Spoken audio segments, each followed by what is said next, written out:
ডাকসু, জাকসু, চাকসু আর রাকসুতে যে বৈচিত্র্যের ঢেউ বইয়ে দিয়েছিল ইসলামী ছাত্র শিবির, দলের বাইরে হিন্দু, বৌদ্ধ, চাকমা আর নন হিজাবিদের নিয়ে তারা যে চমকটা দেখিয়েছে তা এক কথায় বললে অসাধারণ। এখন এই একই ফর্মুলায় আগাচ্ছে জামায়াতে ইসলামীও। আগামী জাতীয় সংসদ নির্বাচনে দলটি তার পুরনো ফরম্যাট থেকে একেবারেই বের হয়ে আসছে। যুগের চাহিদা, সমাজের আকাঙ্ক্ষা, তরুণদের প্রত্যাশা আর ভিন্ন ধর্মাবলম্বীদের ভরসা সবকিছু মাথায় রেখেই ঢেলে সাজাচ্ছে এবারের প্রার্থী তালিকা। সেখানে কারা থাকছেন? নারী এবং অমুসলিম প্রার্থী। জামাতের ইতিহাসে এমন নজির নেই। তারা এদেশের কোনো নির্বাচনেই নারীদের প্রার্থী করেনি। অমুসলিমদের তো নয়ই, কিন্তু এবার করছে। কারণ জামাত এখন আর কেবল ওয়েলফেয়ার নয়, পলিটিক্স করছে। তারা পুরোদমে রাজনীতিটাই করছে 5 আগস্টের পর, এবং সেটা এদেশের বাস্তবতা মাথায় রেখেই। এতদিন যাই না যাই নিজেদের কাজটা করে যাই এমন দোলাচলে থাকলেও জামাত ক্ষমতায় যাওয়ার জন্য এবার জোর প্রস্তুতি নিচ্ছে। তাই তারা শোডাউন করছে, গ্রামে মিটিং সালিশে যাচ্ছে, থানায়, অফিস, আদালতে যোগাযোগ বাড়াচ্ছে, এমনকি আন্তর্জাতিক সব চ্যানেলে নিজেদের মেলে ধরছে। পাওয়ার পলিটিক্সে যে পেশি শক্তির প্রয়োজন সেটিও বুঝে গেছে জামাত। তাই তো জনসমাবেশে হচ্ছে গরম গরম বক্তৃতা। শাহজাহান চৌধুরীর হুঙ্কার সেই পলিটিক্সের পার্ট। মাসেল শো, রাজনীতির আর্ট। এদিকে সামাজিক যোগাযোগ মাধ্যমেও ব্যাপক সক্রিয় জামাত। ফেসবুক, টুইটার, এমনকি টিকটকেও আছে জামাতের সরব উপস্থিতি। জামাত যে গণতান্ত্রিক উপায়ে রাষ্ট্র ক্ষমতায় যেতে চায় তা নিয়ে পশ্চিমারা দুটি জায়গায় জোর দিয়ে প্রশ্ন তুলেছে: ইনক্লুসিভিটি অ্যান্ড ওমেন পার্টিসিপেশন। জামাত বলেছে, আমরা দুটোই করছি।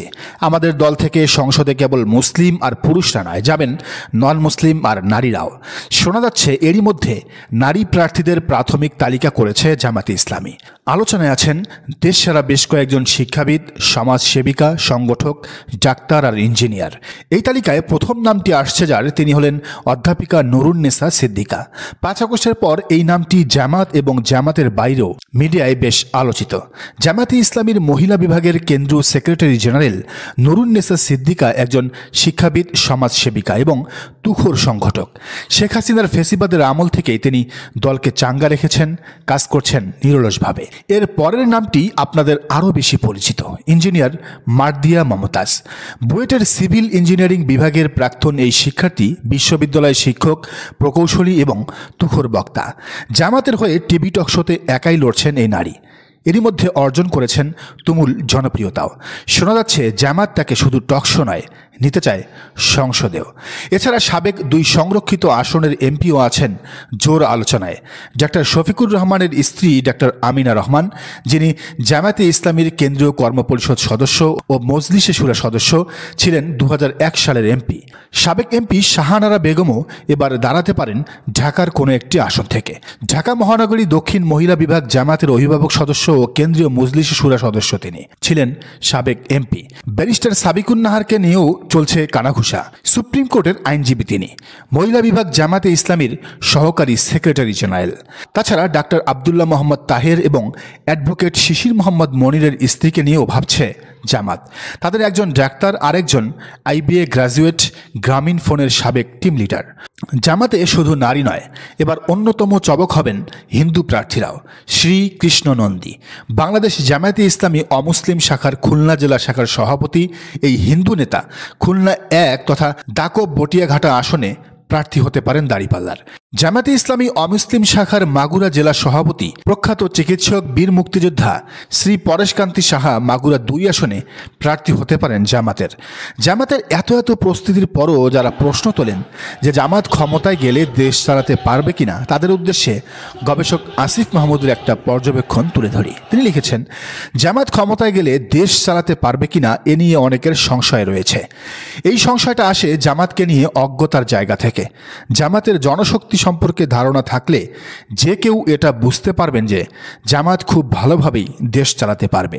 জামাত ইতিমধ্যেই দেশে বিদেশে বিভিন্ন স্টেক হোল্ডারদের সাথে মিটিং করেছে। ওয়ার্ল্ড ব্যাংক, IMF, বিভিন্ন দেশের রাষ্ট্রপ্রধান, ব্যুরোক্রেটস অনেকের সাথেই দ্বিপাক্ষিক বৈঠক করেছে, বিভিন্ন বিষয় নিয়ে মত বিনিময় করেছে। আমিনা জামাত চষে বেরিয়েছেন অনেকগুলো দেশে, আমেরিকা, ইউরোপ, লন্ডনে। ইন্টারন্যাশনাল অ্যাফেয়ার্স ডিল করার সক্ষমতা জামাতের আছে তা এখান থেকেই বোঝা যায়। এর বাইরে জামাত আরেকটা বড় কাজ করেছে। বিদেশে উচ্চশিক্ষা শেষ করা কিংবা ভালো অবস্থানে থাকা জনশক্তিদের অনেককেই তারা দেশে ফিরিয়ে এনে নির্বাচনকে কেন্দ্র করে কাজ করাচ্ছে। অনেককে এমপি প্রার্থী করেছে। নির্বাচনের পরও বাইরে থাকা অনেক ব্রেনকে জামাত দেশে নিয়ে আসবে দেশের জন্য কাজ করাতে। জুলাইয়ে রিভার্স ব্রেইন ড্রেইনের একটা হাইপ উঠেছিল ঠিকই, কিন্তু তেমন কেউ দেশে ফিরে আসেনি। কিন্তু আমিরে জামাতের এক ডাকে অনেকে বিদেশের আয়েশি জীবন ছেড়ে দেশে এসে গ্রাম নগর চষে বেড়াচ্ছেন। জুলাইয়ে যা ছিল ফ্যান্টাসি, জামাত সেটাকেই রূপান্তর করেছে বাস্তবে। জামাতে পেশাজীবী অনেক মানুষ আছেন, ডাক্তার, ইঞ্জিনিয়ার, অ্যাডভোকেট, ব্যারিস্টার সহ নানান শ্রেণীর পেশার মানুষ। জামাতের আছে ছোট বড় অসংখ্য প্রতিষ্ঠান, হাসপাতাল আছে, ব্যাংক আছে, বড় বড় শিক্ষা প্রতিষ্ঠান আছে। এই প্রতিষ্ঠানগুলো কিন্তু জামাত নিজেদের জনশক্তি ব্যবহার করে চালিয়ে আসছে এবং এসেছে। জামাতে শহীদ মীর কাসেম আলী মিন্টুর মতো উদ্যোক্তা ছিলেন, যিনি ইবনে সিনা ট্রাস্টের প্রতিষ্ঠাতা, এবং এখনও অনেকেই এমন মানুষ আছেন। জামাতের যে জনশক্তি আছে তাদের যোগ্যতা এবং সক্ষমতা বাংলাদেশে একটা নীরব বিপ্লব ঘটানোর জন্য যথেষ্ট। আর জামাতের সবচেয়ে বড় শক্তি কি জানেন? তাদের বড় শক্তি হলেন আমিরে জামাত। এই লোক একই সাথে ভীষণ দরদি, নরম মানুষ, আবার খুবই শার্প পলিটিক্যাল অ্যান্ড ইন্টারন্যাশনাল অ্যাফেয়ার্সের ক্ষেত্রে। আমিরে জামাত বাকি সব জামাত নেতৃবৃন্দের চেয়ে বেশি স্মার্ট, যুগের সাথে তাল মিলিয়ে চলতে পারেন এবং যুগের বাস্তবতাটাও বুঝতে পারেন। ফলে তিনি জামাতকে যথেষ্ট ডাইনামিক রেখেছেন। এখন তার নেতৃত্বে জামাতের যেই সরকার গঠিত হবে সেটা বাংলাদেশের রাষ্ট্র পরিচালনার ক্ষেত্রে এক অনন্য নজির স্থাপন করবে ইনশাআল্লাহ। আর সবচেয়ে বড় কথা, একটা দেশ যদি এগিয়ে যেতে হয় ক্যারিসমেটিক কিছু না করেও শুধুমাত্র সৎ, দক্ষ, যোগ্য নেতৃত্বের আন্ডারে থাকলে সেই দেশ এগিয়ে যাবেই আপন গতিতে। আর এটা সত্য যে জামাতের নেতারা সৎ এবং দুর্নীতিপ্রবণ নন। এ ব্যাপারে কারো কোনো বিতর্ক নেই, তর্ক নেই। ফলে তাদের এই সততা এবং যোগ্যতা বাংলাদেশের রাষ্ট্র ব্যবস্থায় এক আমূল পরিবর্তন আনবে বলেই মনে করি। বাকিটা আল্লাহ ভরসা। দর্শক, আপনি কি মনে করেন জানান কমেন্টের ঘরে। আর এই চ্যানেলে নতুন হলে অবশ্যই সাবস্ক্রাইব করে বেল আইকনটি বাজিয়ে রাখুন।